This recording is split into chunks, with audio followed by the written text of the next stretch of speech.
골프 아님주의라고 돼 있네요. 이건 무슨 얘기입니까? 네, 바로 클럽하우스 얘기인데요. 클럽하면 뭐 골프 생각하시는 분들도 있겠고 춤추는 클럽 생각하시는 분들도 많을 것 같은데 오늘은 SNS 클럽하우스를 준비했습니다. 아, 클럽하우스라는 SNS가 있다고요? 네, 맞습니다. 일론 머스크 테슬라 CEO도 여기에서 공매도 관련한 좀 설전을 벌이기도 했고요. 네. 또 지난 4일에는 마크 저커버그 페이스북 CEO가 등장해서 화제가 되기도 했습니다. 국내에서도 굉장히 여러 스타트업 대표들이 좀 참여를 하고 있고 정치인 가운데서는 최근에 박영선 전 장관이 가입했다고 해서 화제가 됐습니다. 그러니까 유명인들이 요즘 대거 가입하고 있는 SNS다 이런 거네요. 네, 맞습니다. 근데 유명인들이 가입해서 그럴까요? 이 SNS의 특징이 바로 폐쇄성인데요. 일단 기존 가입자의 초대를 받아야지만 가입을 할 수가 있고요. 만약에 초대를 받지 못한다고 하면 대기 상태에서 계속 기다리셔야 됩니다. 가입하면 초대장이 단 2장만 제공되기 때문에 사실 초대를 받는 것도 그렇게 쉬운 일은 아닙니다.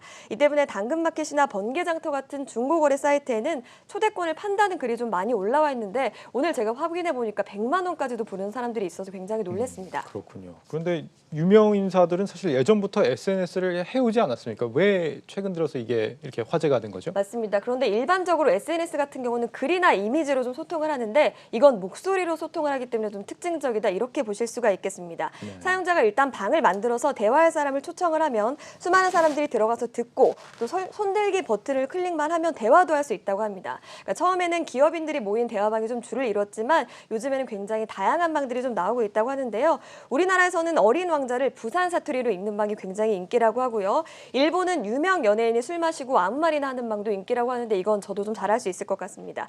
어쨌든 한 매체는 코로나19로 사람들이 고립됐다고 느끼는 순간에 이 SNS가 나타났다면서 앞으로 이런 갈구하는 사람들에게 이런 만남을 갈구하는 사람들에게 최적의 공간이 될 것이다 이렇게 전망하기도 했습니다. 그러니까 시각이 아니라 청각을 활용한 SNS라는 점이 좀 특징이다 이렇게 볼 수 있겠군요. 네, 맞습니다. 사실 생각을 해보면 음성을 듣고 있으면 마치 개인들이 전화하듯이 가깝게 느껴지는 건데 이게 좀 큰 특징인 것으로 파악이 됩니다. 그래서 현재 클럽하우스가 지난해 말에 가입자가 60만 명 정도 됐거든요. 그런데 올해 200만 명 가까이 크게 성장을 했다라고 합니다. 또 이 서비스를 개발한 업체가 알파 익스플로레이션이라는 업체인데 이 업체의 기업 가치도 10배 가까이 좀 뛰었다고 합니다. 아직은 이 서비스가 아이폰에서만 사용이 될 수 있는 베타 서비스인데요. 안드로이드 버전이 나온다면 기업 가치는 더 크게 뛸 것으로 좀 예상이 되는 상황입니다. 알파 익스플로레이션이라는 기업이 있네요. 네. 이 기업도 좀 눈여겨봐야겠습니다 앞으로. 맞습니다. 먼저 뭐 디스코드라는 것도 음성 SNS로 굉장히 화제를 모은 바가 있죠. 한 업체에서는 뭐 소셜 미디어의 미래가 음성일 것이다 이런 전망들도 나오기도 했는데